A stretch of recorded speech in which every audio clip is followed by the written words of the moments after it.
Good evening, everybody, and welcome to another Monday night bullshit. We're making whales with war crimes.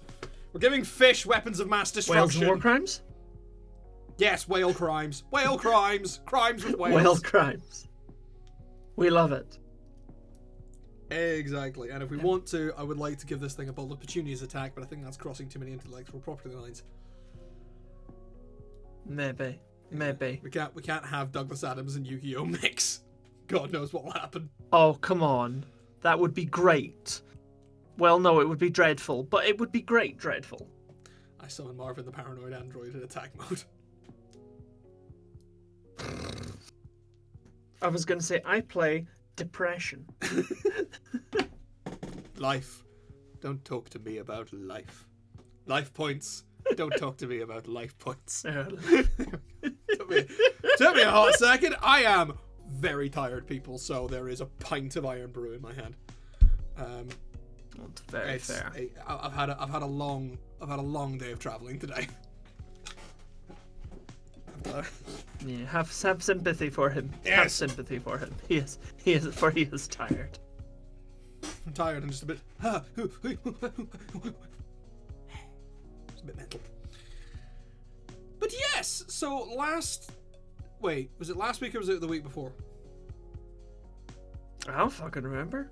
Where are we? Who are we? You look at me like I know. I think The last time that we week. existed in this liminal space. Last time our images and voices were shoved down your face holes.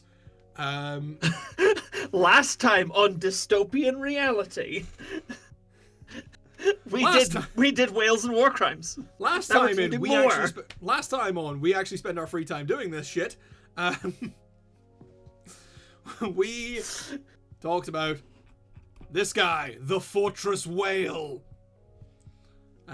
who is a big whale with a whale fortress of on fortress. his back. Yeah, part fortress, Yes. part whale. Oh, love her. And this, and we were basically we laid out sort of the thesis of our plan, because this is probably the most ambitious conversion monster that we've done. Because previously they've just been monsters, and sometimes big monsters that come out of little monsters, which we want to do more of. We have other plans. Yeah.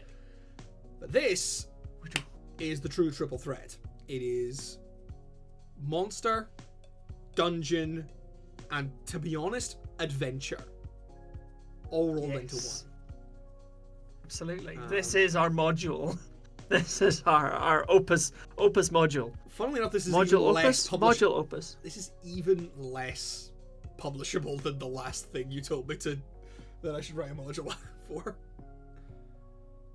I mean, just because we'd get sued, but it's Chris, we'll get D&D sued playtest material. We'll get sued by Konami.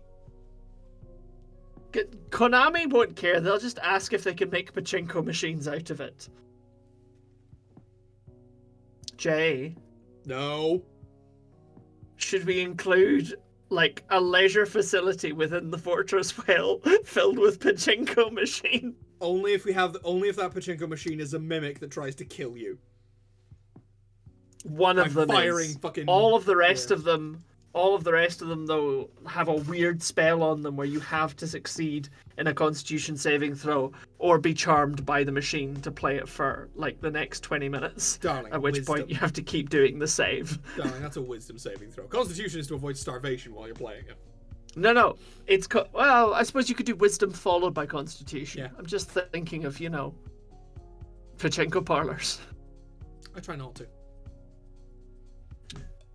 Anyway, Fortress Whale.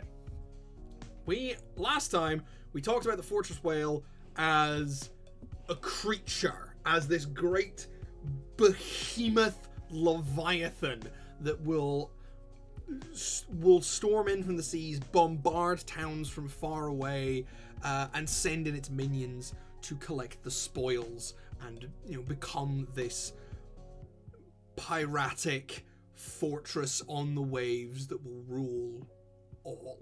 And we talk about it as a monster. Yeah. And we got through most of it, because we're going to keep talking about it as a monster, because god damn it, there was a lot. Now, Yeah. before we begin, last time we did this, there was an extremely cool person in the chat whose name I will double check because I have their little post thing saved that they sent me. Okay. Who... Oh yeah, somebody was building the monster at the same time as us, yes, but like their own version. I forgot to send you their version. Because... Yes, you did. I did Rude. ask them about this. I have... Hecate, that was it. There's someone called Hecate. Absolute fucking hero genius by the name of Hecate did their own version of the Fortress Whale and kind of did it more complete than we did. And I did ask them... They had less shitting about than us.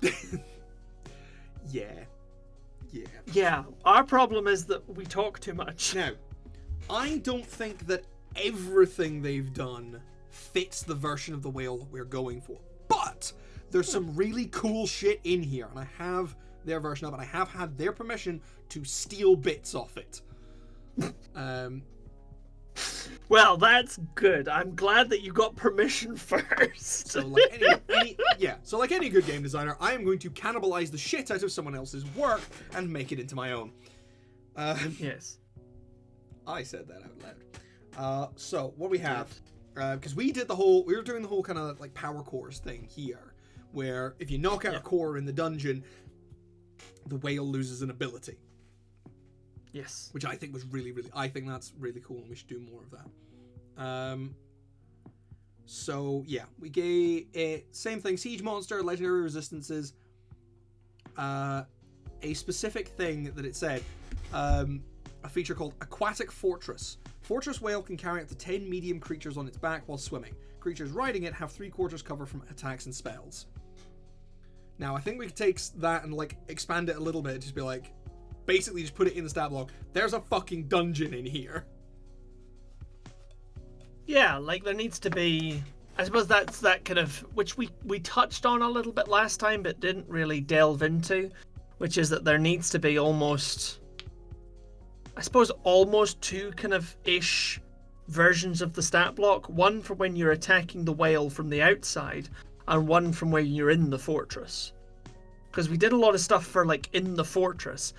That was the and we kind of touched on, we kind of touched on the idea of, it's got a ram, and we had a couple of attacks talking about attacking external structures, but we didn't really go into what this looks like in a ship battle or if you're defending a port. Or if you are using siege weapons against it. That's the thing. So there's some cool shit in here, and especially because she seems to have calculated the hit points correctly, which we don't do. No, we're bad at that. We're bad at that. And also, just had a very good idea. It is not lawful neutral. It's unaligned. Really? I feel like take all agency away from it. I feel like the Fortress Whale is commanded. I mean, I suppose. Or possibly even, if we want to put in a little bit more from the card game, bound by the Fortress Whale's oath. Hey!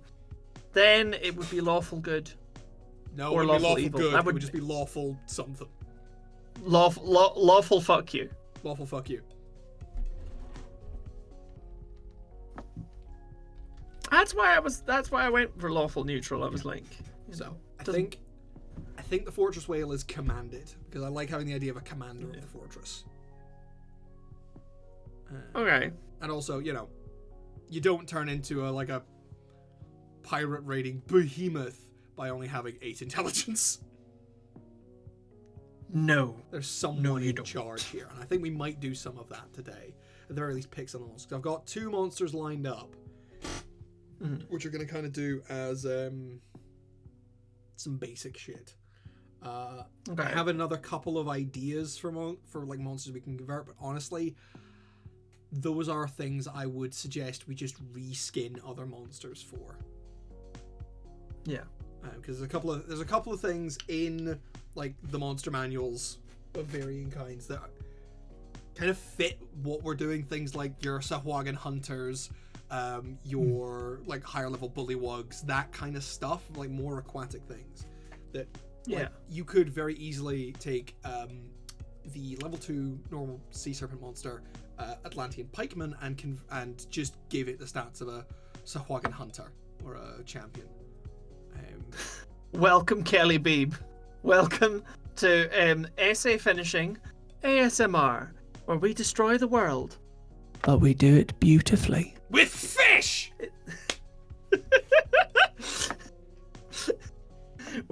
We're here for war crimes in Wales. We are here for vicious attacks more on people's sovereignty. Words beginning with W. We are here for vicious attacks on sovereign nations. So, vicious attacks on sovereign nations. I like that. Yeah. I mean, actually, one of the things that I've never really, I've never gone specifically and looked. I wonder what everything is that has a swimming speed. I didn't do the ASMR. That was Chris. I'm gonna have a look now, and I'm gonna. Creatures with swimming speed. There's a lot of things in there.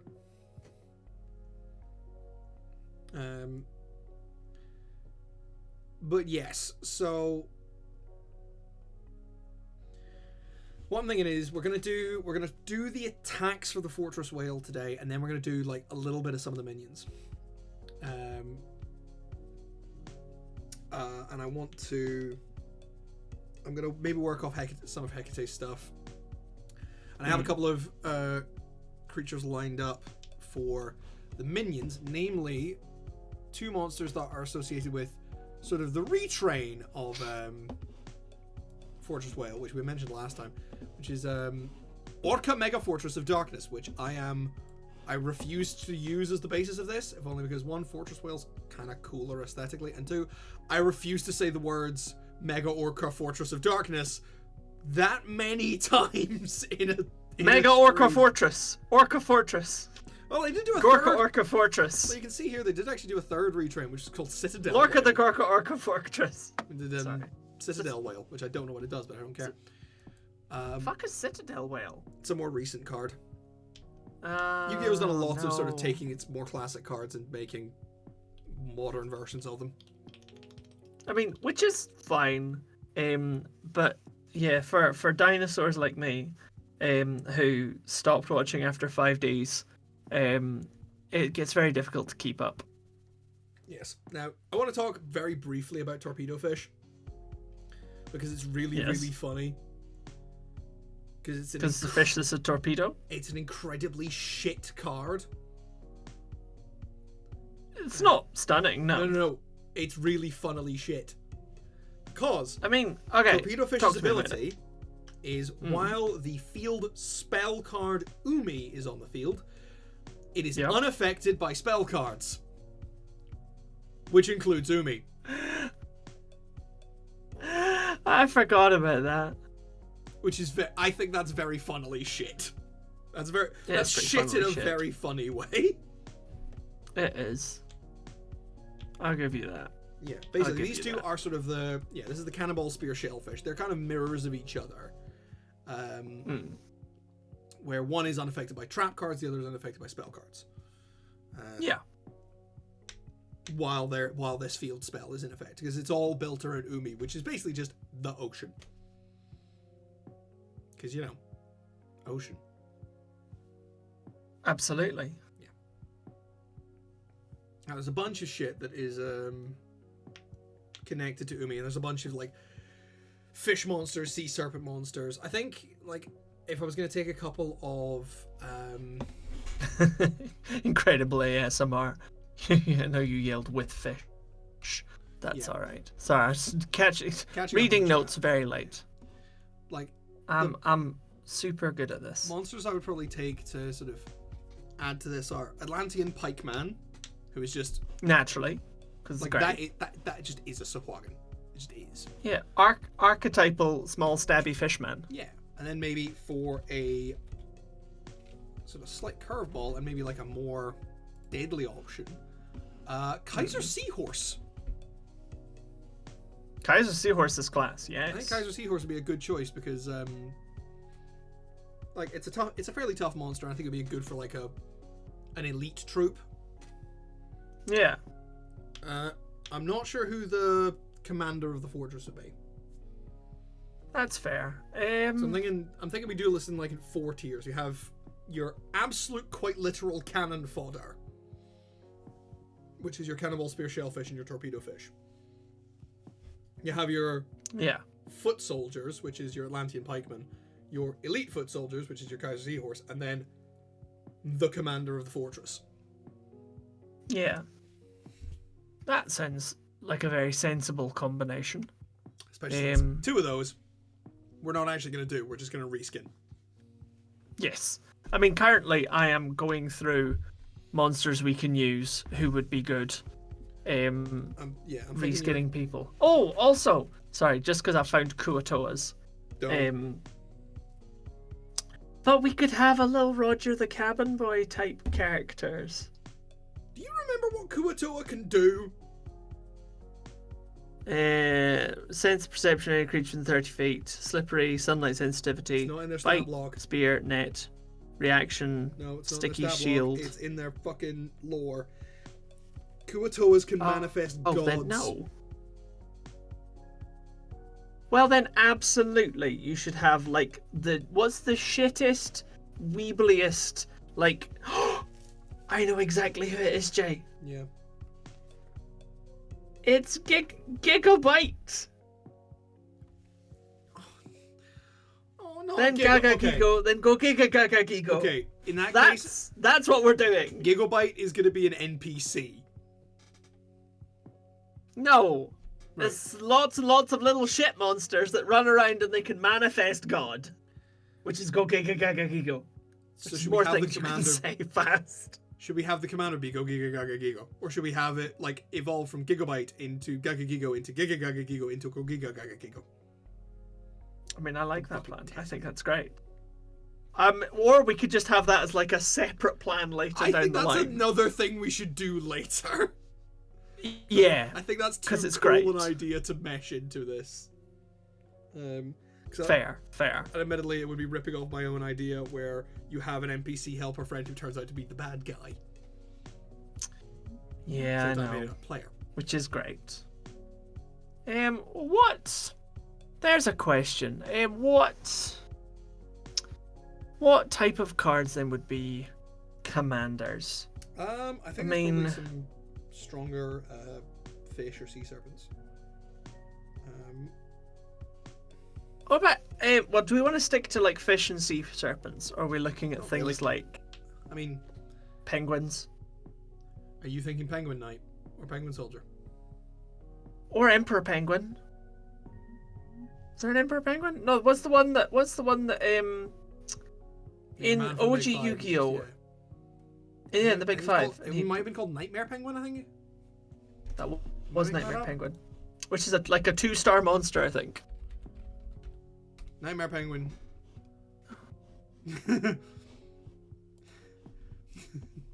This is your pirate baron. This motherfucker right here. This is your pirate overlord. Nightmare Penguin. He is the most terrifying. Look at how scary he is. He has a little bow tie. Not gonna lie, I kinda love that, but it doesn't fit in the slightest. No, it doesn't. It doesn't fit in the slightest, but I kinda love it. And I kinda want to do it anyway. Yeah. I mean, there is absolutely no one can stop us. We are the masters of our own destiny. Anyway, so the monsters, just for everybody's benefit. So these guys, I was planning to reskin into these guys, because look. They're the same. Oh, those are fun. That's the Sahuagin. Excellent. They're the same. Look at them. The exact same goddamn thing. I was going to say, these corporate ones, you find the difference between these two pictures. They're the same picture. You can even get bigger ones with 4 arms. Damn. We love that. That's just in the monster manual. I think there's a couple more in like Mordenkainen's or something. I'm looking at. I'm looking at fish just now. Fish. It's not going to give me just a complete list of fish with pictures. The Yu-Gi-Oh wiki, I think maybe because Yu-Gi-Oh is so very fucking vast, is just not really navigable. It's not good. Today's fish is trout a la creme. Enjoy your meal.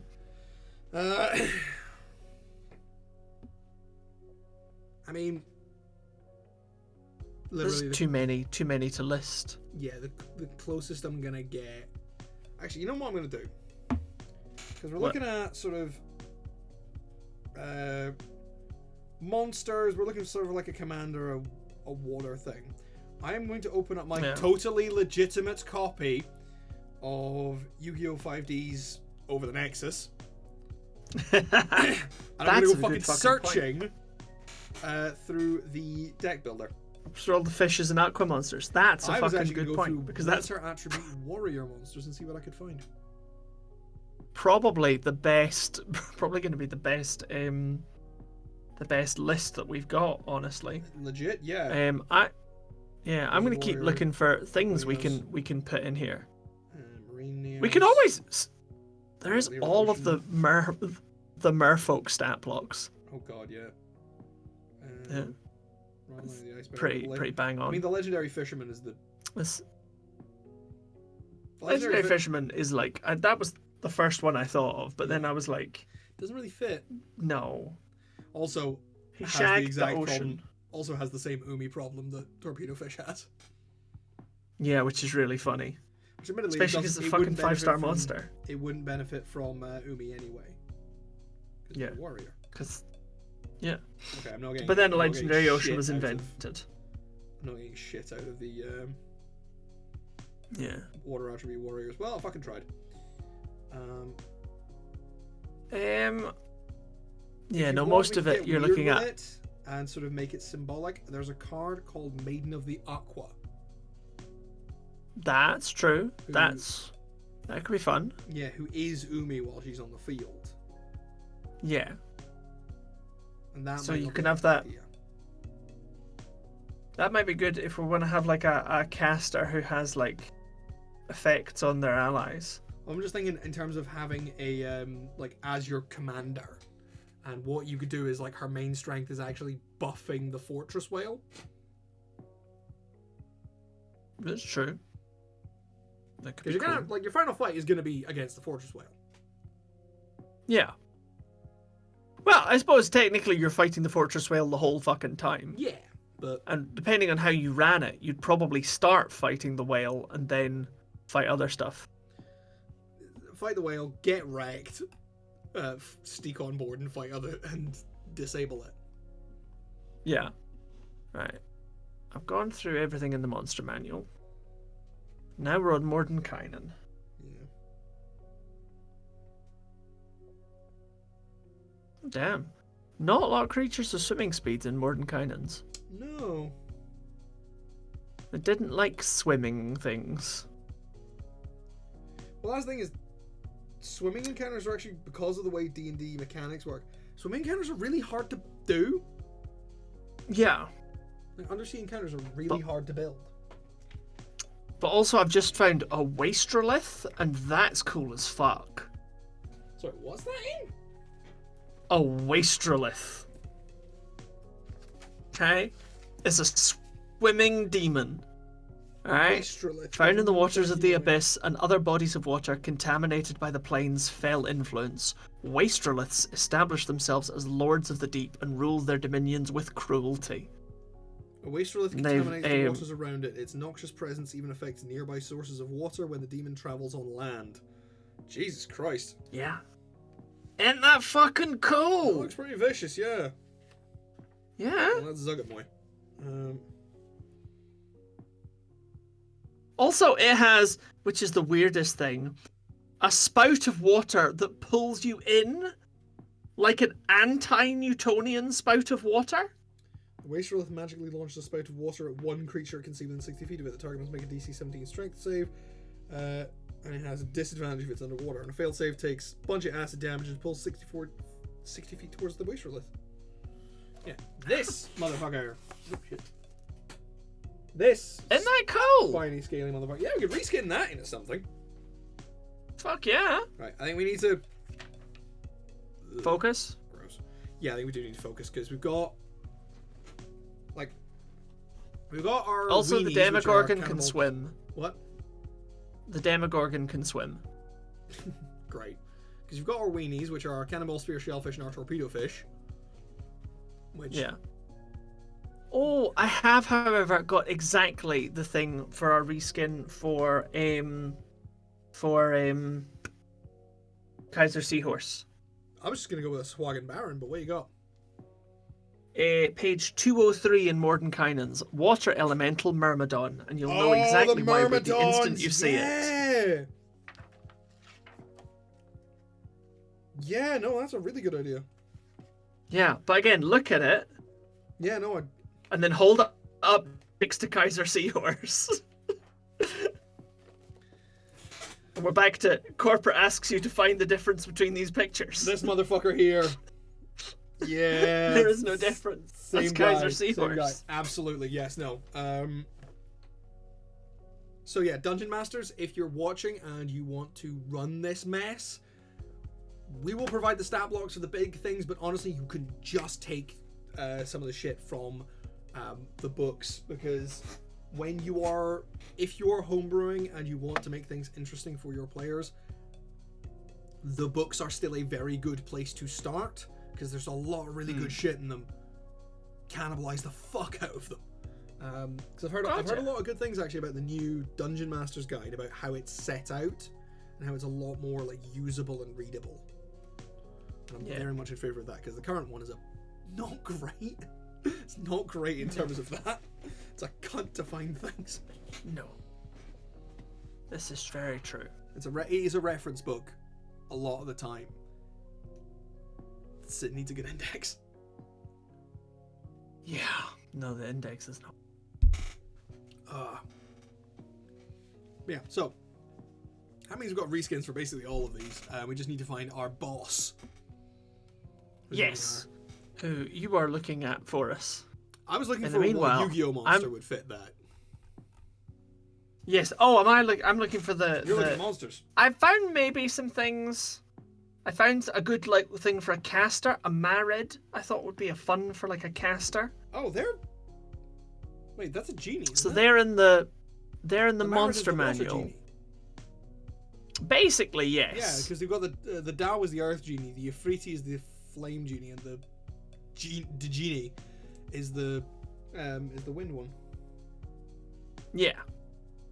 Hang on. Skip past all the fucking dragons. Why all of the dragons can swim? I don't know. It's just now, I have a question I need to ask. Should we go with cool or goofy for the pirate commander? I feel like the pirate commander is supposed to be cool. Cool. I would run goofy in my campaign, with a shit ton of cool minions, just for the funsies. If you were gonna go goofy, genuinely, my recommendation would be Starboy. That would be goofy. That would be goofy and would be stupid, but also it boosts all of its friends.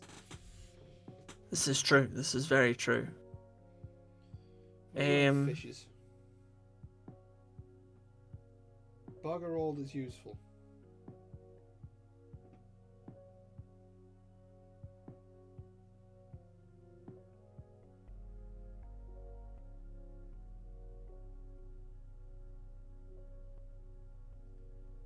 Let's see serpents. Also, did you know the Elder Brain has a swimming speed? Yeah, that makes perfect sense. It lives in a big pool of brine. Yeah, I just never thought of it being able to move under its own steam. That's a very good point. Yeah. Neodaedalus, Jesus. Dolphin. Oh, that could be fun.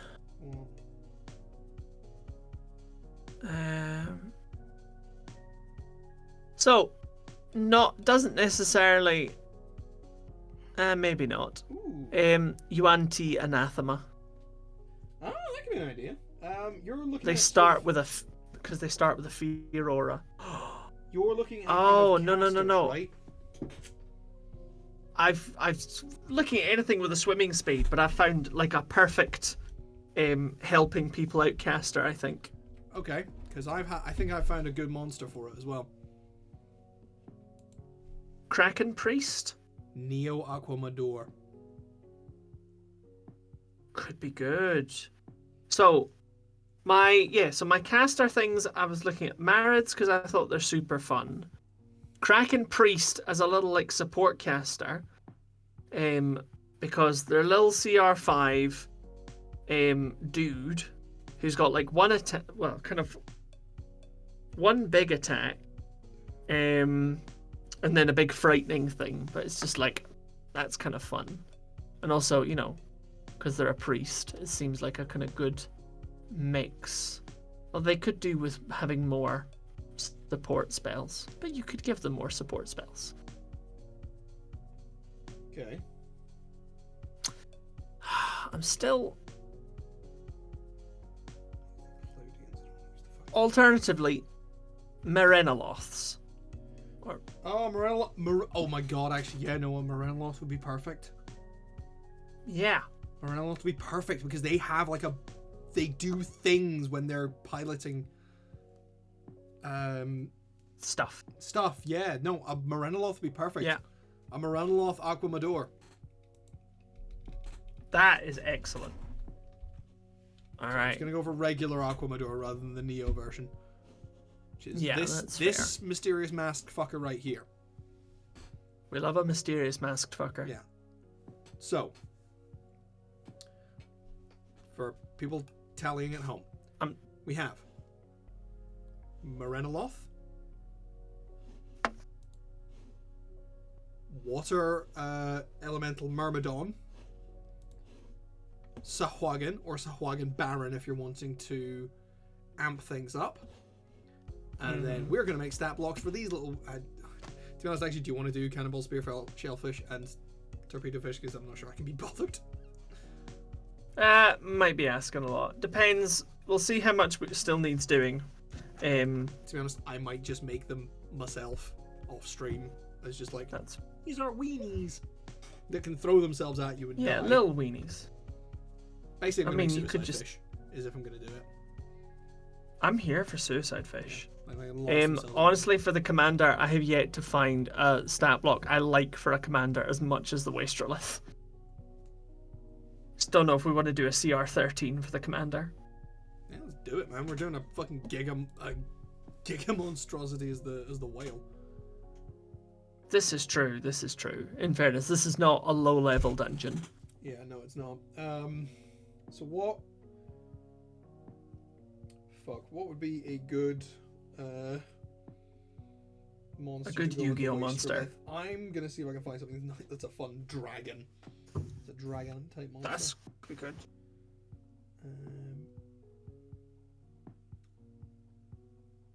Blizzard dragon, maybe. Something that's like monstrous.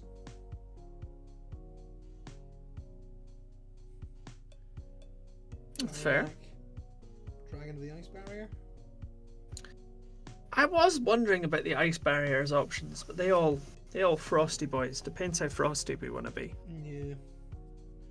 Dinosaurs? That's dragons. God damn it. Maybe I should stop looking at water monsters.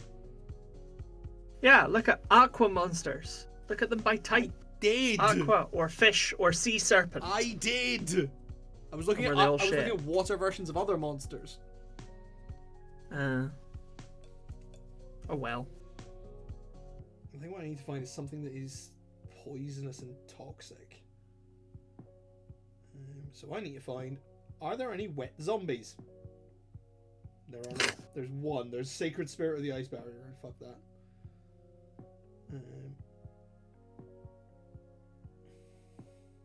I can't think of any wet zombies.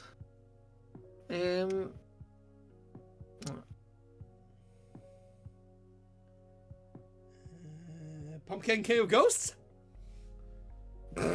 No. How about revival? Right. Okay. The Revival Jam. Were you about to say? No, I was actually going to say revived King Hades.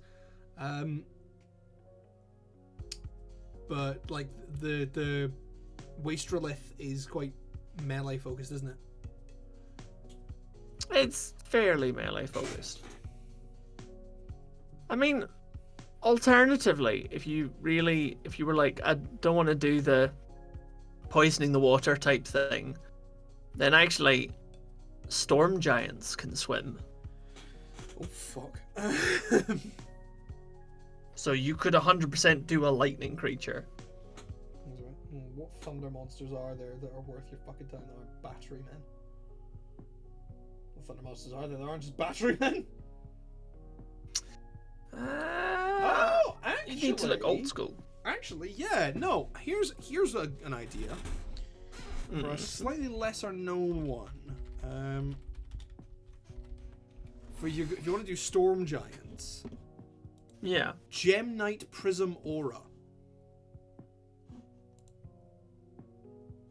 It was one of... Yeah.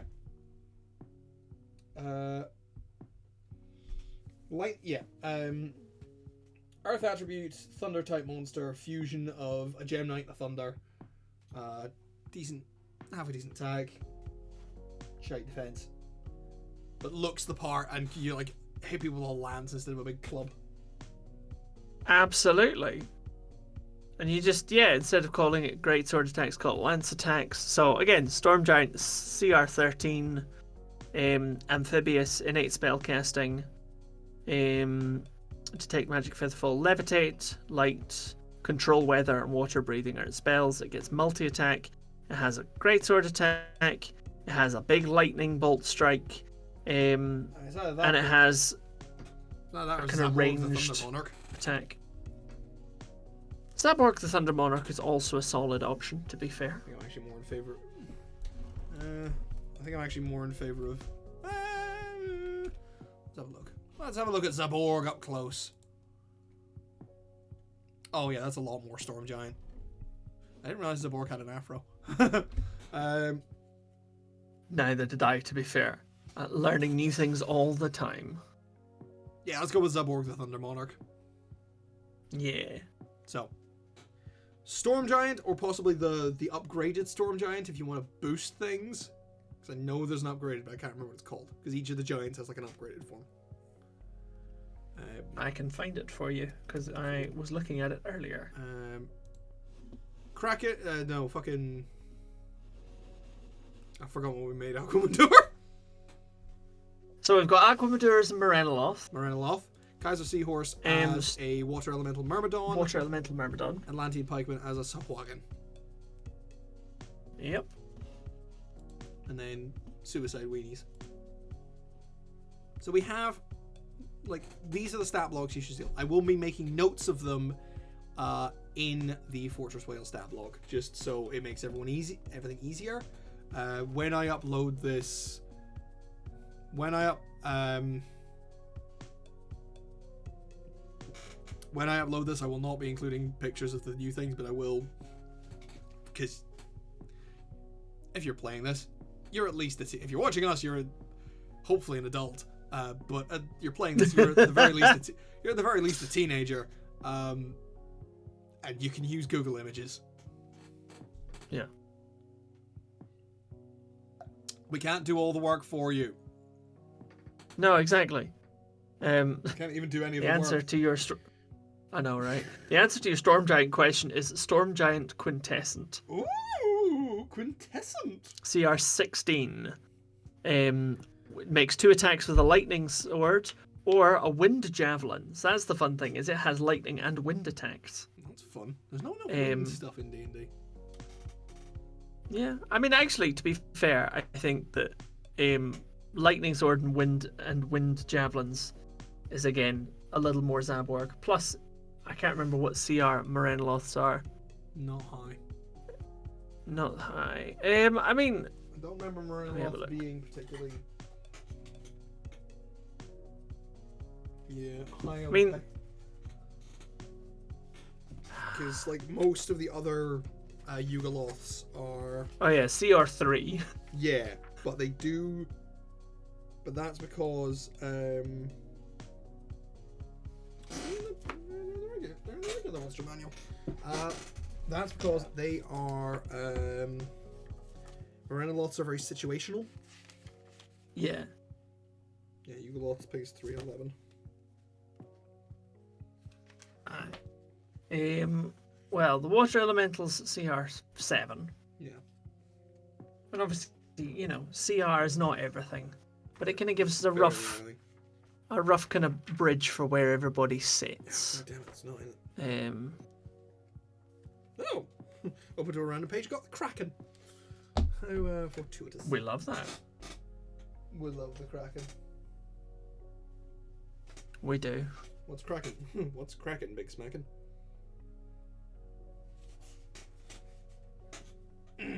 But yes. Should we make the attacks for this fucking Fortress Whale? We probably should. We probably should.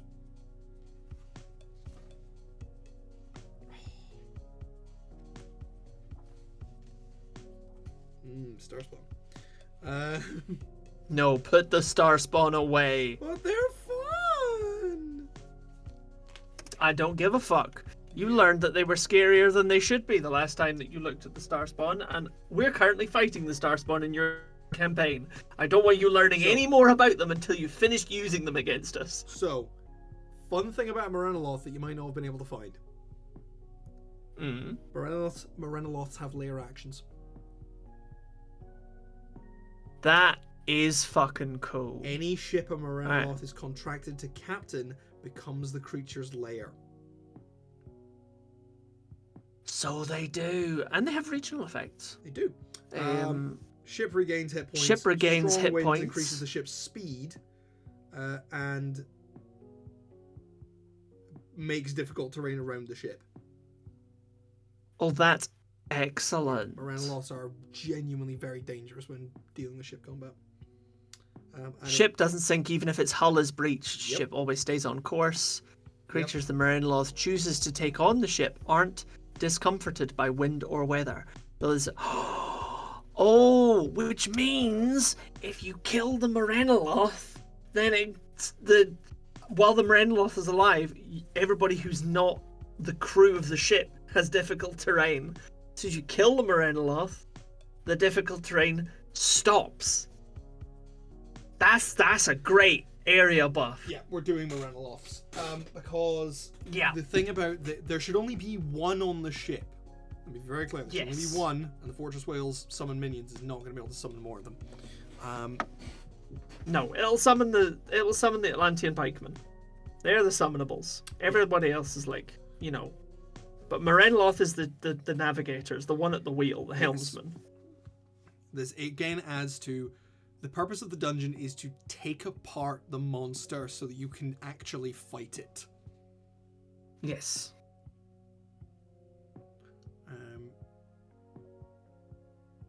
So,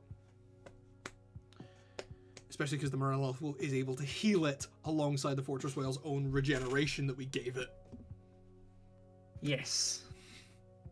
Because we gave it stupid regeneration. Did we? We did. Fortress Whale regains 50 hit points at the start of each of its turns. Fuck, we did that? We did that, but it's one of the things that gets knocked out if you remove these power cores. Well, that's good. It's actually the first thing that gets knocked out if you remove the power cores. That's good. Yeah, because the first one that gets knocked out is its regeneration. The second one that gets knocked out is its ability to take 2 actions in a turn. That seems pretty reasonable. We didn't do abilities for 3 and 4, but the 5th is its Giga Cannon, which I've just written next to it for killing cities. Yes. Which is important, particularly if you want to add a ticking clock to your fight. Yep. I've been listening to approaching Port City. Yeah. Disable things before it wipes out the entire city. I have been listening to women and children and bears, oh my. I have been listening to a lot of the Adventure Zone Steeplechase, which is their Blades in the Dark arc. And just the clocks and the ticking clock mechanics, I'm sitting there going, ooh. It was one of my favourite bits of Blades in the Dark, actually, is the ticking clock mechanic. And actually, I think it's a thing to use for any system. Yeah. It's just, being able to be like, I'm just going to start a ticking clock on that. You fill in bits as you go. Yeah, just as another general piece of D&D advice. Play other systems. Yes. Because You can pick up great ideas. D&D is a pretty comprehensive system for what it does. However, sometimes there's shit you can take to tailor your games. If you you can fully take ideas from other systems and go, man. Yeah. Personally, I would recommend, for anyone wanting to do a not necessarily lower stakes, but more kind of intrigue focused D&D thing, I would fully recommend reading the MC's toolkit for City of Mist, because it's got some really, really good writing tips in it for writing mystery stuff and sort of how to get through that. It's really good for it. Yeah, play other systems. This is the reason why we did a City of Mist campaign, because we want to explore other systems, but we love D&D. Yes. So, Fortress Whale can attack a number of times equal to its remaining power cores, a minimum of 1. What should we do for cannons? For hitting ships, but it can target itself. So what should we do for its anti-ship cannons? You're the one who knows ship combat. Well, let me bring up... So, the interesting thing with ship combat is because, again, it's in a low... The kind of... The world that it was kind of thingied for was very much a low-tech one. So it's not, it wasn't kind of designed for an Eberron campaign or anything like that. No. Yeah, we're looking at things where gunpowder is the maximum of your... Yeah. So, oh, hang on. Let me just... Where have I put my... Nope. Put my document somewhere stupid, Jay. Oh no, here we go. Right, so... with ships, normally your weapons are, ballistas and mangonels. That's the kind of stuff we're talking about. Now, translation, for big crossbows and big catapults. Yeah. Now, key thing about ship combat as it's designed in this playtest document, obviously not, codified officially, but as it's done in this playtest document, one of the most important parts with ship combat is the ability to target different parts of the ship. So, you can aim for the weaponry, you can aim for the hull, you can aim for the prow, and it disables different aspects of the ship. So, we'll talk, and also the different officers have different roles that affect the ship. You're looking at a kind of big warship. Yeah. You're looking at, you've got the hull, which is just the main body. Destroy that if, the whole ship sinks. You've got the helm, which allows you to move up to the speed of move up to the speed of one of its movement components with 190-degree turn. So it gives you maneuverability as the helm. If the helm is destroyed, the ship can't turn. That's the consequence. The sails, for instance, decide your speed. You destroy them, can't move, except you've got the oars, which is a secondary movement system. Destroy the oars and the sails, no movement. In terms of weapons, your weapons are looking at, an AC of about 15, hit points varying between 50 and 100. The damage, you're looking at, so a ballista, you're looking at 3d10 that piercing sounds damage. About right for Yeah. I would argue that a cannon is probably piercing damage, because at that point, anything that's moving that fast is piercing. Yeah. And if it's a laser, it's probably fire damage or lightning damage. I would argue actually radiant damage. No, I don't think it should be radiant damage. Why not? Because radiant is specifically holy. It's not actually. It's just light. Basically, it's just light damage. Fair. I there's was a under the point where- impression it was specifically holy. Well, it's just a lot of holy things have it. Fair. Because a lot of holy things are quite light based. For example, not all gods or God's servants have it. If you think about sort of pantheons and what is holy and what is sacred. Yeah, but also, I suppose radiant is also specifically affiliated with good, and evil gods tend to use necrotic damage. Yeah. So that's the other thing, is there's an alignment bias there. Yeah. So I'd be tempted to go more lightning. The thing I have seen, I mean, we could do lightning. The thing that I have seen Lightning's a lot of people talking about with, well, the argument I would use is also, one of your favorite spells is very not holy and does radiant damage. Sickening Radiance. Motherfucker, so it does. It's radioactive. It's radiation. It's radiant. Hang on, is it? Hang on, I'm going to need to look this up now because if Sickening Radiance is not radiation poisoning as a spell, I don't No, know. as in, like, is it radiant damage? I'm now going to look this up because I'm like, that's wild to me. Radiant damage and a level of exhaustion. It's so good. It's a really good spell. Yeah. I don't know if they've made a more broken version of it in the new ones, because man, they've broken some fucking spells in the new. So I've heard. So I fucking heard. Did I tell you about what happened to Suggestion? No. There's a very key thing that has been removed from the Suggestion spell in the 2024 rules, and it is genuinely so broken that to the point where I would say to a player, no, you have to use the 2014 version. Okay. Because the Suggestion no longer has to be a reasonable course of action.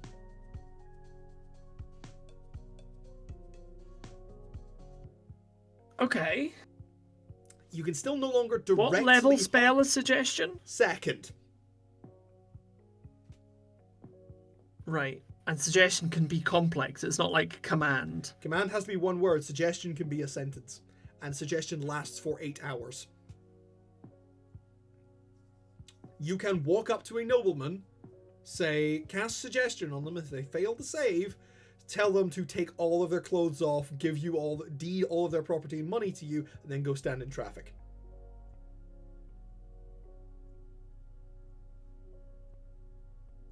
Okay, that's grim. Yeah, no, that gets very broken very quickly. That is one of those things where I have only banned one spell at my table, and that is a spell called Dream of the Blue Veil, and that's simply because I believe it's not a spell that players should have. It's a 7th level spell that says, I'd like to change the setting, please. Oh, gross. Yeah, It's one of the ones that was introduced in Tasha's. It's a kind of a planeswalking spell where you can move to a different world, but not a different plane. Basically, it's like, I would like to go from Dragonlance to Eberron. I don't think it's a spell that players should have. No, that's no. So it's the only spell I have banned at my table. It's never come up because only now are my players getting to a high enough level where someone can have a 7th level spell. But true. That version of Suggestion, the 2024 version of Suggestion, I would have to ban outright, because I would just be sitting there going, like, guys, for a 2nd level spell to be able to remove all stakes from a social setting. Yeah, just kind of look at this and go, right, guys, either I can either not counter this, or I can give this to enemies and ruin your fucking day. And I don't want to do that. Because if you can give that... both of those are bad. Yeah, because that's the thing is, like, if this spell exists, it's a 2nd level spell. It's not complex. I have one level 3 bard equivalent show up. They cast that spell, and I'm sorry, if you have a fighter with a low wisdom, I'm just going to ruin their day. Yeah. And I don't want to do that. No. More cheerful notes, though. Yeah, sorry. Went off Back to ship-based weaponry. Back to ship we know about. Exactly. Radiant damage for lasers. Cannons do piercing. Mangonels. That's bludgeoning. So they're bludgeoning. Yeah, we have and it's 5d10. We've got a bigger cannons thing.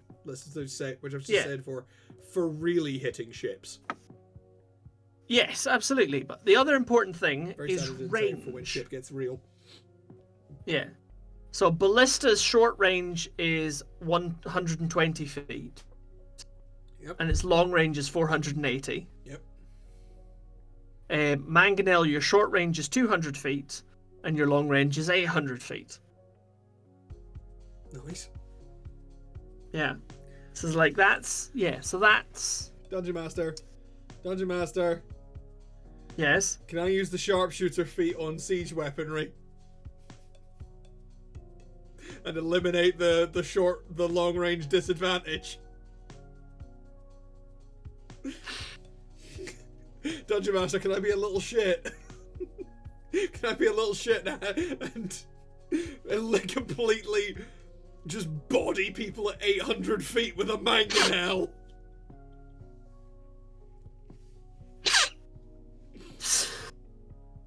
You know what? I would be really tempted to do it if they had a land vehicle proficiency. Dungeon Master, I took the folk hero background. I can do land vehicles. I took the sailor background. I can do water vehicles. Go for it. Build a tank. Do it. See if I care. Dungeon Master, I'm an artificer. I'd like to ruin your fucking day, please.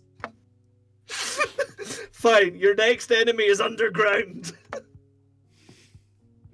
Dungeon Master, I learned how to cast Erupting Earth. I brought a druid. Kevin's playing a druid. How dare you bring a druid to my artificer fight, you monster! Dungeon Master, Kevin's playing the Circle of Sands druid and is burying all of your our competition. Available now on Jonathan David Honey's Patreon. No, not available right now. Available very, very soon. Very soon. I really enjoyed the Circle of Sands druid. Yeah, the Sands good. druid was fun. I had a lot of good time with that. Not to blow our own trumpet or nothing. I'll blow my own fucking trumpet all day long. Our shit's great. Fucking read it and play with it. Please tell us how it goes. Please. Please do. Fucking tweet me that shit. Yep. I want to know. I want people to play this stuff. Pretty sure it's free. Yeah. I'm re-examining Patreon to sort of do it, but I'm going to be overhauling Patreon at the beginning of next year anyway. Yeah. It's Patreon now does have you can subscribe to people for free and just look at what they're posting. That's what I've been doing, is I've been putting it on just like members only, so you do have to sign up for it, but you don't have to pay anything. Yeah. Then it should be available to people who subscribe to you for free. Yeah. All our monsters are up there. Yeah. It's good. Not including this one because it's not done yet. This will not be going up on the Patreon until all of it is done. And that is to say, this full stat sheet with probably the note references for ship combat, because I think we should do a lot of reskinning of a warship for this. That is very fair. Mention some specifics, being like, instead of sails, we have flippers. Yeah. Like instead of sails, we have tail. So you've got the tail. Yeah, to disable movement on this, you would need to destroy the tail and the fins. Yeah. But it would still be able to move. The argument I would say is it could still move. No, actually. If its tail and its fins are fucked, then yes, fuck. Yeah, but those are underwater usually. Yeah, so harder to hit. A lot harder to hit. So I would say, maybe just be like, you can damage the hull and you can damage the thing. But I would say, once you defeat it as a ship, it still exists as a creature and a dungeon. Because that might be a cool idea. Oh, 100%, yeah. But also, I think... defeat it in ship combat. One of the fun things... Yeah, one of the fun things about this versus ships as well is, for instance, like, ships, although they have... Oh, yeah, and also ships have damage immunities to poison damage and psychic damage, most of them. Because it's a ship. It's a big hunk of wood. Yeah, but of course they're also vulnerable to fire. That's a good point. This isn't. And this is immune to cold. But it doesn't have any resistance to psychic because it does have a brain in there. And it doesn't have any resistance to poison. It does. So yeah, so it's got a different set of things to to just all ships, cause it's a whale. Hey Jay, did you know ships and whales are different? Well, I mean, it took us a while to learn that when the Japanese kept coming back with fucking Spanish galleons on the end of their things. CJ, when you said the Philadelphia. Japanese, my brain went Pearl Harbor, and then I went, I wonder if Pearl the whale from SpongeBob is a ship. I'm sure she ships with someone. No, I've not read West of Eden. Also, welcome, Philadelphia. I'm sure I'm pronouncing that wrong, but I'm not gonna try. New person in chat. Philadelphia. I like that. That's a fun. What is West of Eden? I have not read West of Eden. What is West of Eden? I've been east of Eden, but haven't been west of Eden.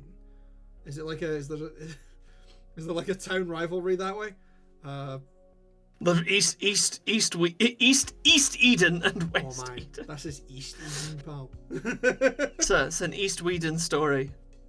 Harry Harrison. No, not East Whedon. East Whedon. No.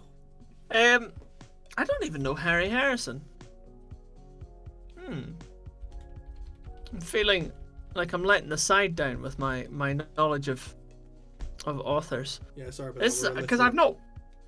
So I used to work in bookshops, and I haven't worked in a bookshop now for many years. Jesus, 9 years? It's been 9 years since I worked in bookshops. So now I don't know who any of the authors are anymore.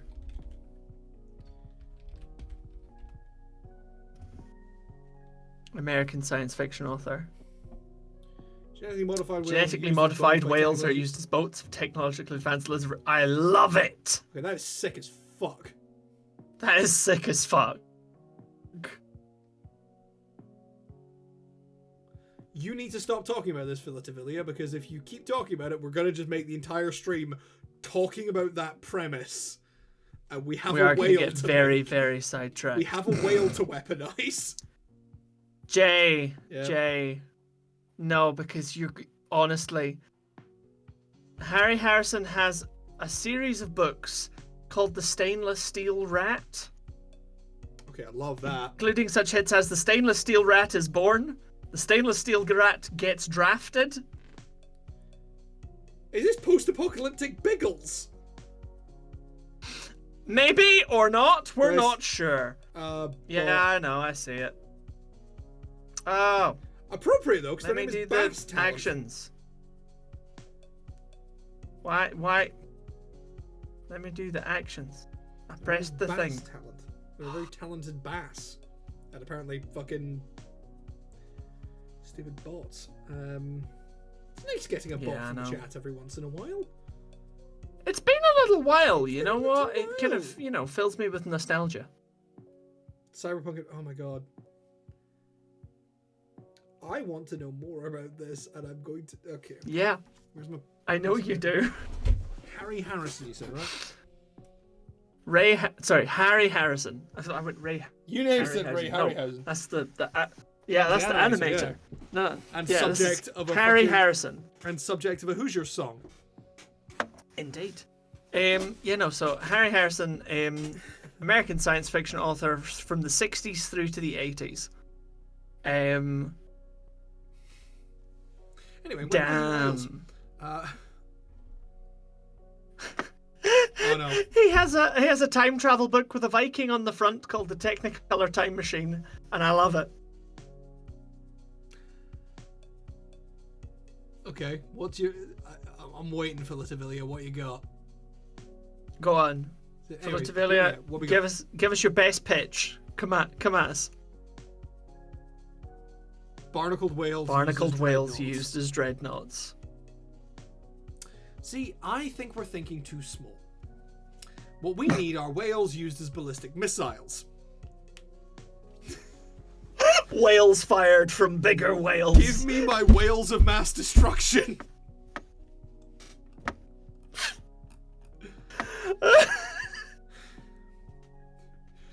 No, because then Intercontinental ballistic missiles. Ballistic. That was dreadful. So and you should feel bad for that. I don't, and I never will.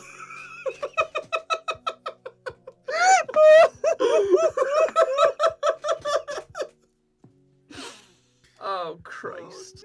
Oh, right. Anyway, are we gonna fucking put some stats on this bitch or what? Because the moment we spent an hour and a quarter talking about reskins. We did, but it was great. Yeah, we it was found, we nearly made Starboy the captain. It's fine. We're fine. We are mature grown-ups. Okay. Alright. So, one of the key things we want for this is that it needs to be the biggest, baddest motherfucker on the sea. So it needs to be bigger and badder than, our strongest warship. Now, we've done its base stats. Those are done. We've done condition immunities and damage immunities. We've covered that. So what we're now talking is we're talking sections. So, a ship classically has a hull, which is the main body of the ship. In this case, whale. They have a helm for controlling navigation. Now, for the Fortress Whale, that's, I suppose, either its brain or its head, or it's the fortress itself, where navigation would be coming from. A ship traditionally has two forms of movement, i.e. sails and oars. And then you're talking about weapons, and the weapons being normally ballistas, mangonels, and a ram. Well, I've got one of them. Yeah, well, we know that we've got a ram, we've got a bite attack. So that's two things we've got with the Fortress Whale. We've got a ram and we've got a bite in terms of attacks. Now, we could lump both of those together and say it's all part of the head, or we could say that the horn is one thing and the head is another thing. Like horn and jaw, maybe. Right, yeah, sorry. Are we going to be writing out the full stat line of the warship form of this? Because we fully do not have time for that. No, I think we make notes of the bits that we want to exist. Yeah. We make notes of the sections.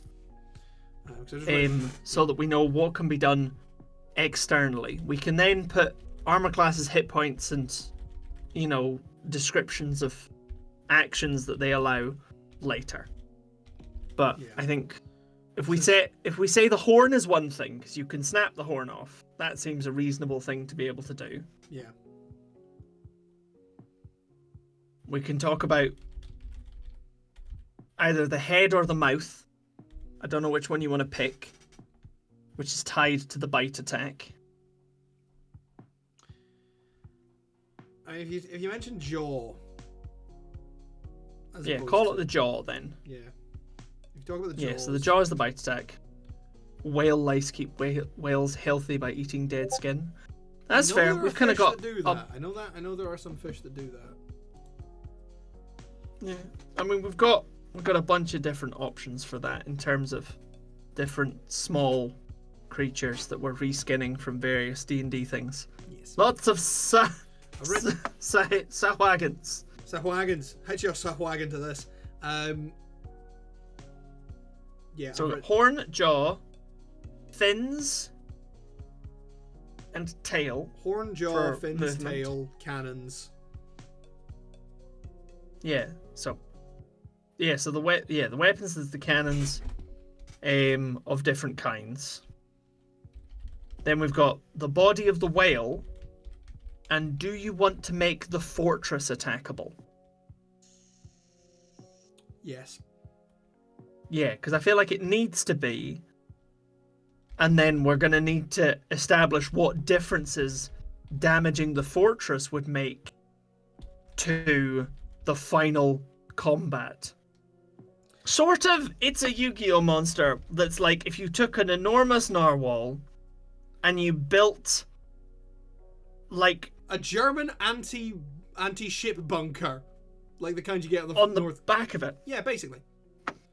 Like, if you ever watched a war movie, if you ever watched a war movie that's got D-Day in it, the bunkers at the top of the beach, basically stick one of them on the back of a very angry narwhal with giant teeth, and that's Fortress Whale. Because pretty much. You're new here, so I will quickly go over the premise. Basically, sometimes we take Yu-Gi-Oh monsters, because we played Yu-Gi-Oh a lot as children, and turn them into D&D monsters, because we played D&D a lot as adults. And it's fun and stupid, and no, we don't stick to the cards at all. Not in the slightest. Because Fortress Whale is nothing like this much of a threat in the card game. Yeah, we are responsible adults. We are neither of those things. Oh well. We're not the fuck American. is with Americans? We're Scottish! We're Scots. Fuck you! At what point did we sound American? We're from Glasgow. You know there's a Glasgow in the States, by the way. Oh, fuck off. There's a Birmingham in Alabama. That's true. Oh, you sorry, can fuck English. Off. That's more offensive. That's more offensive. A guy thought I was from Fife a couple of days ago. I was going to say, he was from Hecate! Yo, Hecate! We've been stealing your shit. Welcome back. It's been great. Don't worry, Philadelphia. Don't worry about it. All right, don't worry. You've just made an enemy for life, but don't worry about it. Absolutely, but we're chill about it. We're chill about it. We're cool. We'll start the crusade any day. Although, I was gonna say one of the things I still find the funniest about the part of Scotland where I live is that there is a village in Scotland called Houston, which presumably came before Houston, Texas, but it just entertains me. I still love the fact that somebody liked Birmingham enough to make a second one. Yeah, I know, it's wild. Also, fun fact. Not even the Brummies like Birmingham that much. I don't think the Brummies do like Birmingham that much. It's a shithole. What have we stole so far? You were the one who was going through it all. What have you stole? We've not actually stole that much yet, unfortunately, Hecate. I'm sorry. Because we've mostly been talking about... You opened with we're gonna steal all Hecate's shit! Yeah, and then we got sidetracked with all the... and then the minions took us way longer. Oh yeah, we did minions, Hecate. We did minions. We did lots of minions. But yes, I want to take the... I'm thinking we take the aquatic fortress idea just to double down on that and make make a proper fucking thing. A proper oh my god, a proper ability feature trait. That's the word, trait. For that, where it's like it protects the creatures inside it. Yes. But we could since we're talking about the ship stat block and we're talking about what happens when you damage the fortress from the exterior, from a ship battle. I also want to steal in terms of the HMS Spur. Amazing. In terms of the ship battle, I do want to lift one of one of Hecate's lair actions wholesale. I think it's a really cool one for ship combat. Thick fog billows out, covering a 120-foot radius centered on Fortress Whale. The area is heavily obscured until the end of Fortress Whale's next turn. Yes! That is perfect. I'd like to steal that. Especially, but make it contingent upon the survival of our Aquamadur minion. No, I don't think I will, because the Morenoloth is bringing its own lair actions, and that's enough. But okay, sure. Okay. I just feel like the Remoloth lair actions apply more to the dungeon than they do to the ship combat. But I could be wrong. Let me pull it up again. Yeah. It can increase the speed of the ship. It can it can restore the ship's hit points, and can make the air around the ship difficult terrain. It all applies to the ship combat. To be fair, the wind being difficult terrain that one is much more a dungeon thing, because not a lot of stuff gets within 30 feet of a ship in ship combat. Yeah. But also, that's fair. Yeah, we have...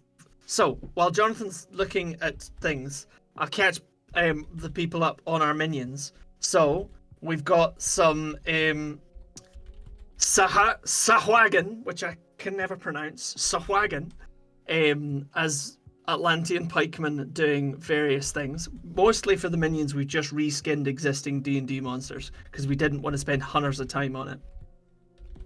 Water elemental myrmidons, who are kind of bitchin', represented by Kaiser Seahorse. Morenoloth, we'll probably just have one, because it gives really cool ship shit. We only need one. Yeah, we need one as our Aquamador, and then Storm Giant Quintessence as our captain, personified by Zaborg the Thunder Monarch, to fuck up everybody's day. Yeah, so that's your Sahwagan, that's your Water Elemental Myrmidon, and that's your Storm Giant kind of commander of the fortress. Oh yeah, no, we're making this dungeon hardcore. This is gonna be some tough shit. Yeah. So we've kind of just been doing like a mix of kind of bitty things that needed doing. It's kind of been what today is, and then most likely, the next one will be, or I don't know if we'll do the making the dungeon publicly, or if we'll give that somewhere else. I don't know, but I feel like the next stage after all of this is done will be the actual making of the dungeon, which we might put making of the dungeon on Patreon just for shits and giggles. Yeah, but I'd rather than doing another stream on this one monster. That might be a paid for thing though. Yeah. Sorry. The actual map itself won't be, but like the actual map itself will be free.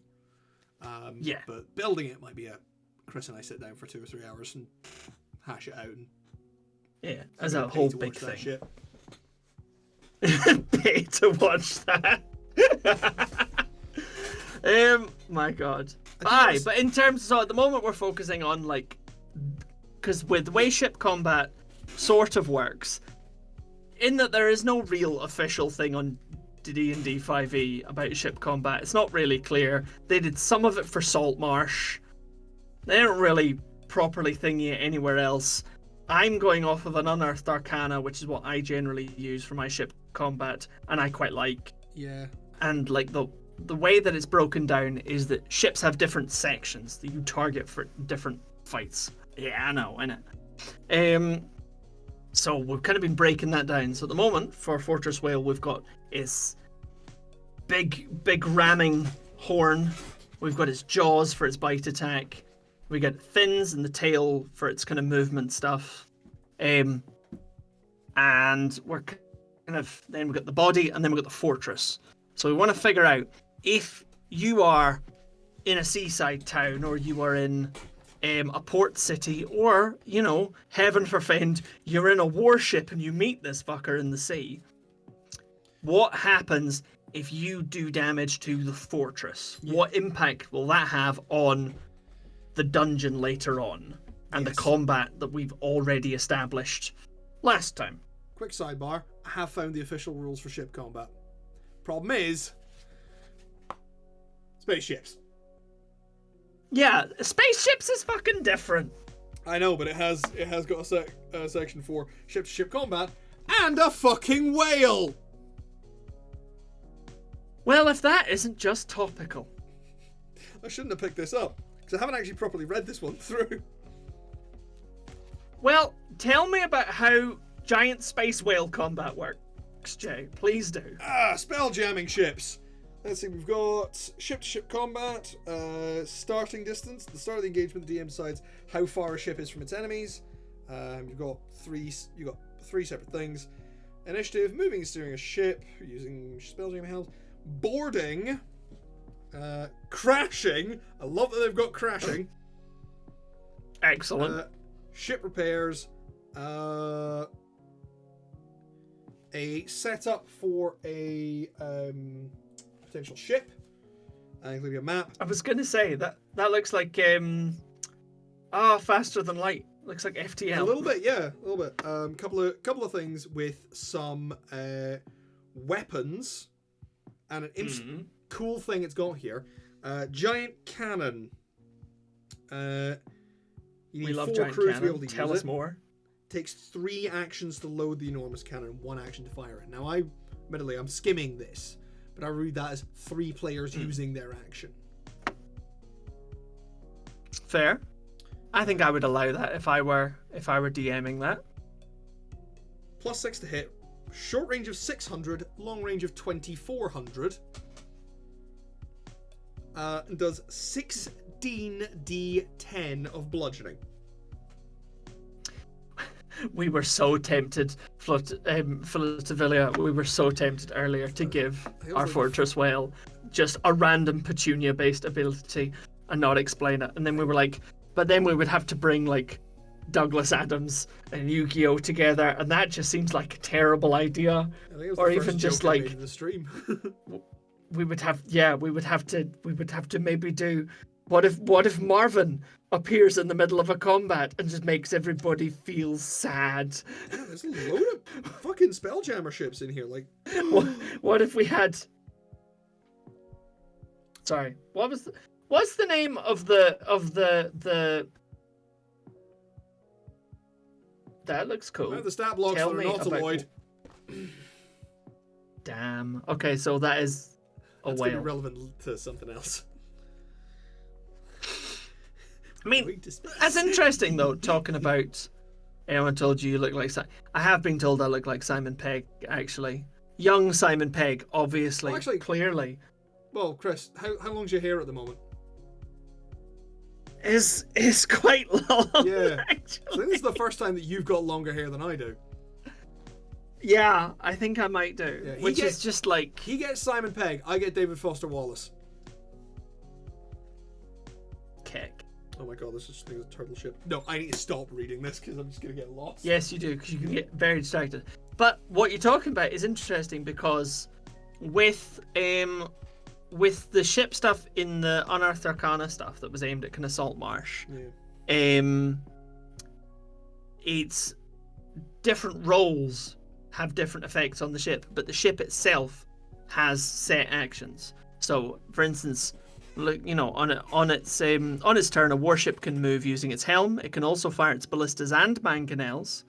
If it has half its crew or fewer, it moves at half speed and can fire only half of its weapons.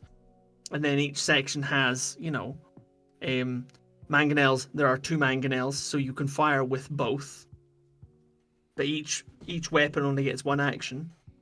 But you have X number of weapons, and each one gets an action. So it's done it that way, as opposed to you're talking about there, which is again a bit more like FTL. It's a bit more structured in terms of like multiple actions are required to achieve this one thing.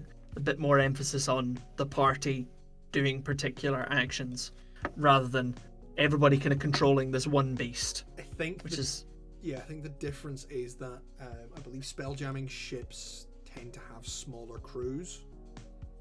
Yeah. They're built for smaller crews in general, which I think is the difference there. AJ, more about you individuals. Apparently you look like Danny McBride. I've had worse.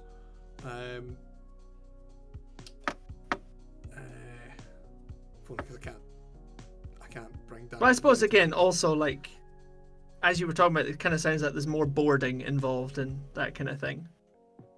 Well, there's boarding rules at least, which is like if ships get within 5 feet to each other, you can just jump. In space, jump between ships. That's a great idea. Well, that's because it's not really space. Well, for one thing, I mean, that just sounds. well, Spelljammer doesn't operate in a vacuum. That what? It's like the astral plane. There's not a vacuum. Okay, that. Nah. God fucking damn it. Yeah. Might double check. I might be wrong, but Yeah. things I'm gonna do for spell jamming are a bit few and far between at the moment. I've got enough campaign setups at the moment. Seriously, Chris is planning on running a thing next year, and I have a document with like 5 different headings that are all different things I want to run on this stream. So yeah, I wish I was joking. we're just gonna still be here. Like 5 years from now, we're still gonna be here. It's gonna be great. To be fair, like in terms of things that we've streamed, we have done a full campaign already, as well as a bunch of random ass shit. Yeah, mostly random ass So, shit. Done a full campaign. I want shit. to do more. I've got some I want to do some one shots as well. Fair. Just to break things up a bit. Right. Okay. So, Fuck. given everything that we've just discussed, should we get back on topic? Fuck, we can try. We were talking about effects of damaging the fortress. Yes. On the actual dungeon. What I think we could do there is because in the ship rules it talked about damaging crew and losing crew. Yeah. We could talk about damage to the fortress doing damage to the inhabitants, and so when you get in there, there's less minions to deal with. I think that's a good start. Because I like the idea of this operating as kind of like your 2-stage things and having each side affect each other quite a bit. I also think possibly easier access to the cores. Yes. I mean, Set up some I think defenses. putting this down as like, because it's structural damage. Yeah. So when we make the dungeon, set up kind of defenses around the cores and be like, okay, once X threshold of damage has been reached, this defense goes away. Like this layer of defense goes away, or it has this less armor class, or its damage threshold is gone, or something. Yeah. No, I think that's good. Yeah, and also it means that rather than giving the fortress like a health pool per se, because we don't want the fortress itself to get destroyed. No. Which it probably won't, given the amount of firepower it has, and it will continue firing back. But the idea is that if you can get a bunch of damage done to it before you jump into a whale, then it will be beneficial. Yeah. Does also mean that we will, if we did put this together as an actual whole ass module, we could very easily go, hey Dungeon Masters, if you want to run this, here's how you would scale it for different parties. Yeah.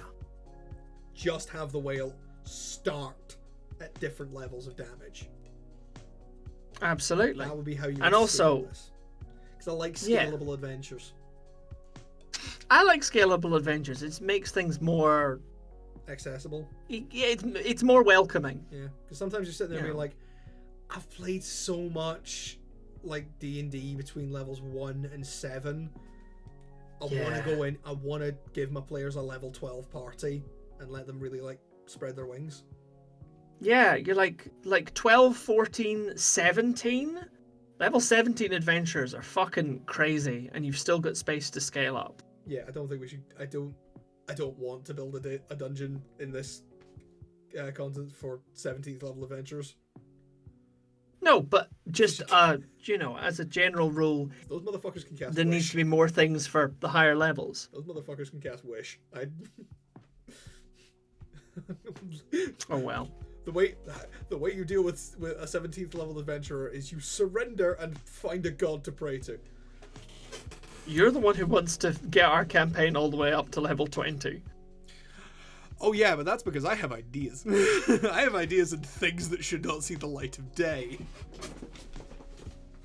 Wonderful. I love it when you say things like that, Jay. It makes me feel warm and fuzzy inside. I got plans, man. I got plans. Of course you do. Fuck. What might even call right. Schemes. Or plots. You know what the great thing about plots is? They got their hooks in you. No, because then I'm gonna go back to my sea poisoning demon thing that I really like, and I'm now gonna have to use that somewhere. But I don't have a D&D campaign I'm running anymore. But that would have been perfect in my nautical ship-based campaign that I used to run. So fuck you. This is the thing. We need to run campaigns for each other because so we can take vengeance. We do. We absolutely do. To be fair, I'm pretty sure the entire. Although I'm party- not sure you're allowed to take vengeance against me anymore because of, how incredibly, perfectly, dramatically touching it was when you killed my character in the last game. That is true, but in my defense, you killed him, not me. In my defense, I took the perfect role and I lost it perfectly, and we did the thing, and it was incredibly emotional. And you left him a whole session of his time had run out, and he was already dead, but nobody knew it until the end, and then he died. Yeah, And go watch our everybody City of was Mist super campaign. sad. Go watch our City of Mist campaign on YouTube. It's really good. Yeah. It is actually really Not that we're good. wishing to toot our own trumpet, but Yeah. we And were Chris working with just 3 spoiled other something people who are... fucking huge. Yeah, I know. It was wonderful. It was such a good campaign. Yeah, and I've got 2 more City of Mist things I want to run at some point. Excellent. In different cities. Yes. Because I'm refusing. Well, it's fine. I'm refusing to go with the city What? of Mildred as my consistent world. I mean, actually, one of the things that's common between City of Mist and Blades in the Dark is both are sort of geographically locked. Because part of the whole idea of Blades in the Dark campaign is that you're all stuck in the one city. Yeah. That's slowly boiling until eventually everything explodes. That's very much part of the deal. Yeah. And City of Mist, not dissimilar. Yeah. Anyway, cannons. What the fuck are we giving these cannons? We were gonna do one cannon that was big bludgeoning and one cannon that was bigger radiant damage, or possibly lightning. Yeah, because we've got 20 minutes left in the stream. We've got to bash these out. Yeah. Right. And if we say that the lightning and the bludgeoning cannons can both be disabled by damaging the fortress, and then afterward, and also some defenses and some minions. And that gives us 4 things that can be disabled by damaging the fortress to different levels. Yep. Right, sorry, I'm just going to quickly steal some shit out of this. Yeah, that's fine. 25. Because... yeah, I want to... Please enjoy our hold music whilst Jonathan looks in the reference guide. See, it was kind of... Did you know use a vamp. that there's no such thing as a fish? This is a true fact, verified by people smarter than we are.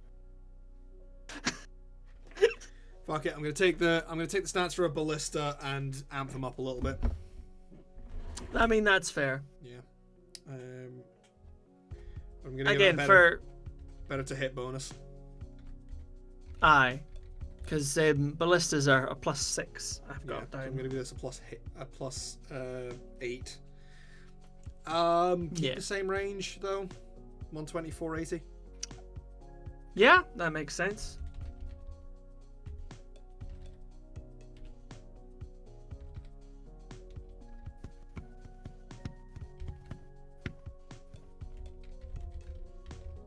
Did you know that the word ballista and the word ballast sound kinda similar? But they have nothing to do with each other, except in this instance, where they could both be nautically flavoured. Next, I would like to come up with some cheese facts, but I don't know any. Except that gorgonzola is a funny word. Please comment more cheese facts. So for the I don't know lasers, what the fuck I'm doing. I've done the cannons at 5d10 piercing damage. Does that sound alright? That's fair. So that's the big damage, 5d10. Yeah, no, that's fair. Yeah, that's for the regular cannons. That's the regular cannons. Yeah. Dick cheese is not actual cheese. And Dick Cheney isn't actually made out of chains. Who knew? Who fucking knew? And Nicola Sturgeon is not actually a fish. There was one point when it felt like the whole Scottish government was run fish. by fish. Is it all fish to me? But as we've already known, there's no such thing as a fish, so they were actually politicians in disguise. Exactly, politicians. Politician?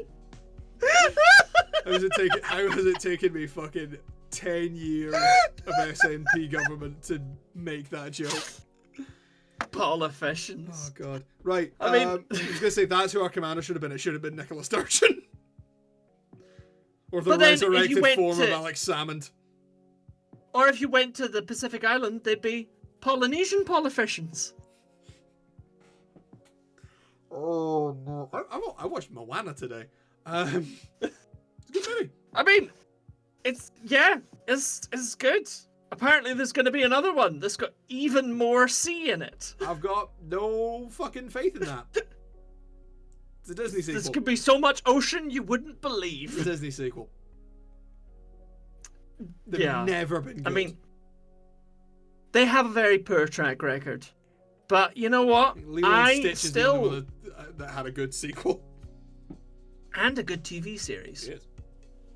Yeah. But yeah, no, I went to see fucking Frozen 2, The Last Airbender in cinemas. And we laughed uproariously the whole way through. My wife and I. We were not kind to that film. Ye good old days. Absolutely. Ye good old days. When the worst thing you had to worry about coming from Disney was everything. Was Walt Disney A good himself. animation. Yeah. Right, so I'm making the lasers. I'm thinking the lasers are gonna be like longer range, less damage. Well, if you do the 200 to 800 feet, so they do the big distance. Well, I did it 300 to 700, but fair. Sure. That works. I just picked I'm two not- numbers. I pulled two numbers at my arse. That's fair. Again, I'm just using the stats from the mangonel, mangonels. Yeah. Yeah. But I quite like I actually quite like having like the stuff with the longer range, having the lower damage. That's kind of fun. Yeah, I'm gonna do 3d10 of radiant damage. Yeah, that works.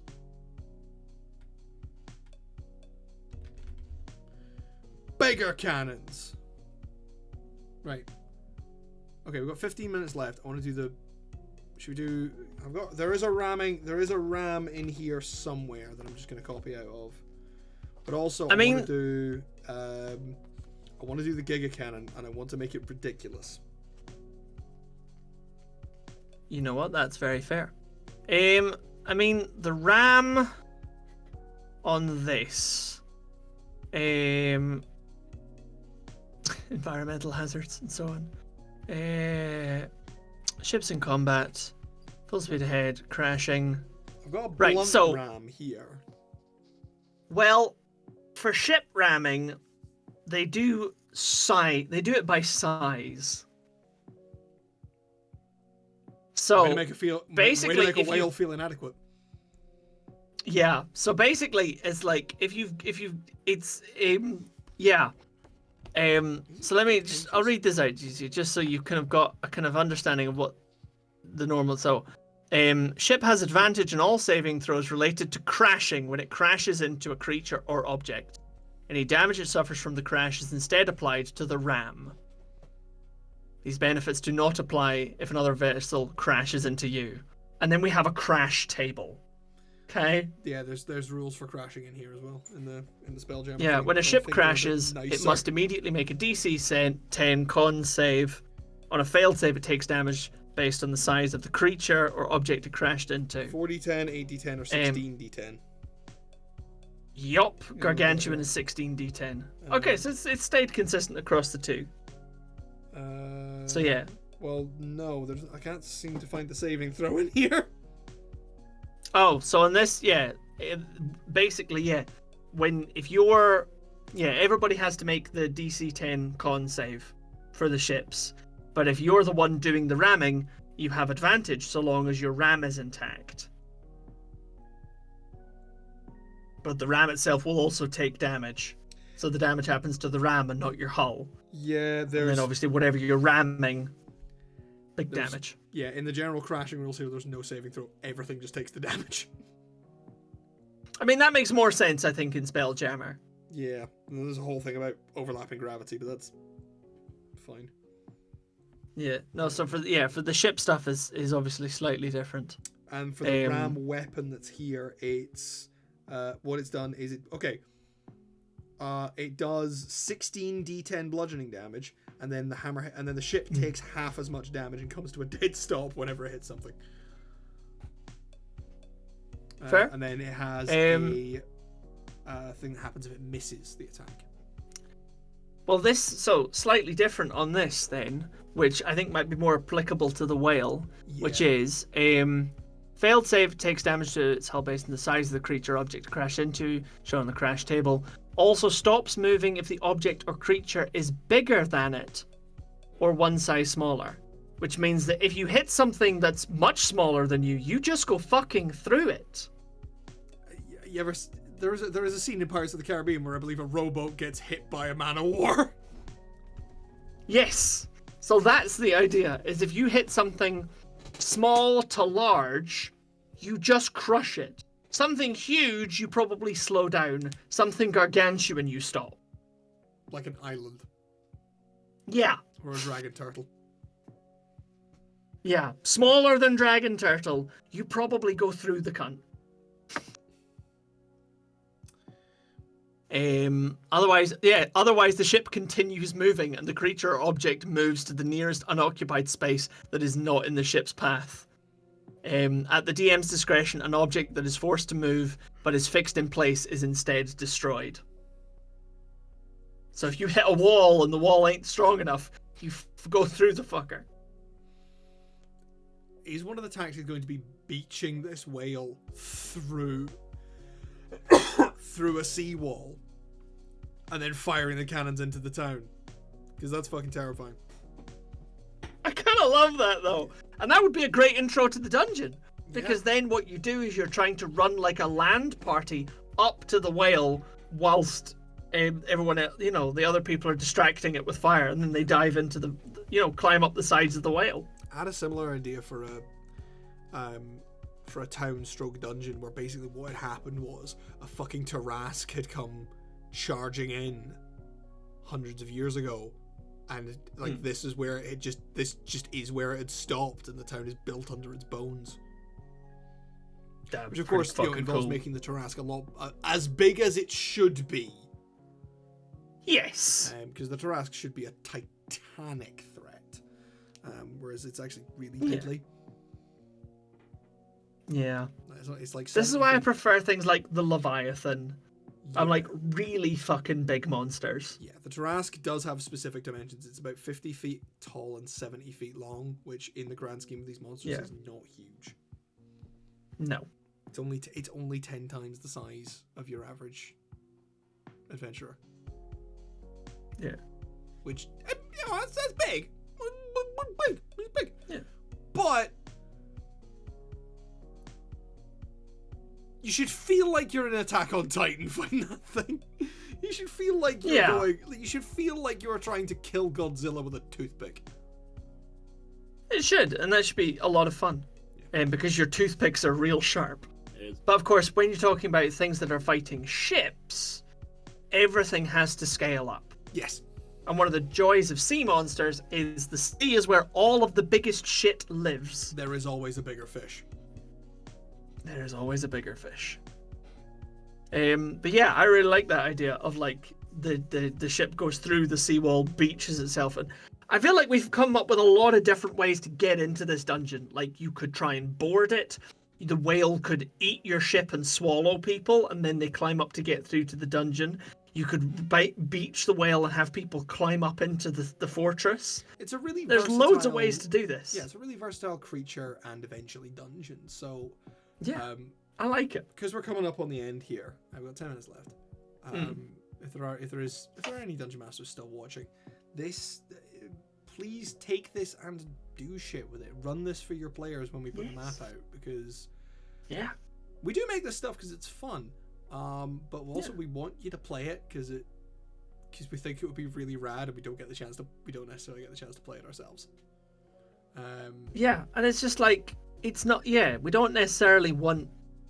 At present, we're not looking for compensation for fucking using any of this. Fucking go for it. Probably not.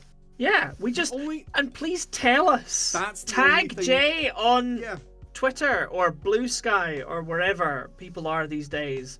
Like, find me on Instagram and send messages being like, I used the thing. Do it. That is the only thing we just want to hear about it. Yeah, that's the only thing we ask, is that you. I don't want money. Don't want nothing for this. Just tell us what you did, and if you have any notes or feedback, if you just think it was shit, if you think it was great, fucking tell us. Yeah. Please tell us, because if you got to play it at like level 8 and you did a really cool thing and you've just got a cool fucking story with, the sand druid or fighting against, the despair from the dark or whatever, like, we just really want to hear about it because, we're very, very nerdy people. We're very, very nerdy people. We want people to do the cool things with our cool stuff. Yeah, we want to know that people are doing cool shit. Yeah. And we think our shit's pretty cool. It's fun. We haven't used any of the stuff yet in our games, although we did do an infernal priest who is now going to be in Jay's D&D campaign. Yeah, one of our players is using that, which is going to be great. One of my players just took their latest level up in multi-class into our infernal domain cleric. He's yet to really use any of the abilities, but he hasn't really had a chance yet. We've only really had kind of social settings stuff, but we've had a little bit of combat. Oh, yeah, we did. It's gonna be fun. But I'm very interested to see what he does. And you know what? With that call to action, I think we should just end it here. I think that's probably fair. Did we come up with anything? Sure. We came up with a whale. We came up with a whale. We armed a whale. We did armor with a whale. Basically, this is what will happen if Greenpeace decides to lose its shit. They will arm the fish people. They will arm the fish. Yeah, may the whales hunt back. Fuck them. In the meantime, you can find us in some places. You can find Jay on Twitter still, I believe. Yep, I'm still on Twitter. But also, mainly, go find his games company, because he makes video games. Yeah, we are at old_games still on Twitter, because we kind of need it. Twitter, Instagram, Facebook, LinkedIn, and now Blue Sky. The company is on Blue Sky. We're there. We're just starting stuff out. But yeah, we're hoping to be there and hoping that there's less fuckwits. Hopefully less fuckwits and less people trying to scrape our AI, our stuff for AI. That would be nice. Why if you go onto our Twitter page, you might see actually a lot of our posts are now missing. Basically, because Twitter's new rules came in on the 14th, I went and scrubbed a bunch of our art off of things. But we do have a new gallery page on the website that is going to have all of our artwork, concept art, stuff like that. And that's aldalliancegames.com /gallery. AULD, Old Alliance. Yet, but it'll be there soon. And the art is cool as fuck. It is cool as fuck. I've got a really good artist on, and she does some cool as fuck stuff. Yeah, the art is very, very good. Very happy with that. But yeah, you can find Chris on Instagram at ChrisHoneyActor, and you can find all of our previous streams on YouTube. That's just search for The Brothers Honey, all one word, on YouTube. You've got all of our previous homebrew stuff. You've got our City of Mist campaign and a bunch of Pokemon stuff because we really like Pokemon and we're big fat fucking nerds. And This you is can true. find all of our previous homebrew content on my Patreon. That is Jonathan Honey on Patreon. I've got all of our previous homebrew stuff, not the classes yet. I've been working on that. I've been trying to get them to look nice so they can come out in decent PDFs. It's a whole thing, and I'm very short on time. But all of our monsters That's are there. fair. And I've got some interesting things coming up in the new year, which I'm going to be doing on Patreon. So stay tuned. Because so do I for once, which I'm quite excited about. Because actually, I wanted to say, because see all this lovely sound booth that that I was going to say I haven't made, somebody made, and I have now filled with stuff. This is now where I live. But it's partly what I've been doing is I've been recording a voice for a webtoon, which is currently happening, which is delightful. So when episodes of that come out, I'll share that on Instagram and stuff. I'm very excited. Fuck yeah! Yeah, I have a friend who was like, I don't know any other Scottish people. Kindly come and be Scottish on a microphone for me. And I thought, no, Chris. What they said fuck to it, you was, why we not? can't afford David Tennant. You know what? That is true. I regularly I can't afford David Tennant. You But killed me, DuckTales, man. You'd be great. We're back Yeah. here every Monday. At some point, someday, I will restart my Friday streams where I do little bits of game development. We just sort of chill out. But I don't have any hope for that in the immediate future. I might just wait until the new year for that. But we are at least back here every Monday, doing whatever the fuck floats our boats or whales, in this case. And we'll hopefully see you next time. Bye bye. Yeah. Bye!